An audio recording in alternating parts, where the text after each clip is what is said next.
Jo, čau, čau. Můžeme se sejít dneska v kavárně, Fred? Jo, sejdeme se a dáme si nějaký drink. OK, zpět v kavárně. Čau. Dobře, čau. Kde ten Lukáš je? A Čau. tady, čau. Pojďme si dát drink. Jo. Tak co, jak jde práce? No, znáš to, nic moc, nic nového. Jo, Hej, kámo. Ale povýšili mě, to ti musím říct. Jo, kámo, já dneska už nemám čas, já spěchám do práce. Nemohli bychom se zítra sejít u mě doma? Jo. Tak třeba v 8 hodin.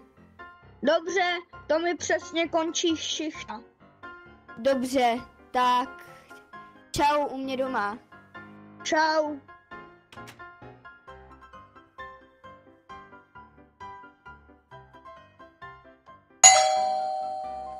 Dále.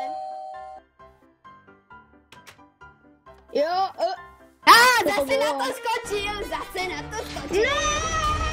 na to skočil. Takže doufáme, že se vám toto video líbilo. Moc vám děkujeme za 5 odběrů, teď už 6.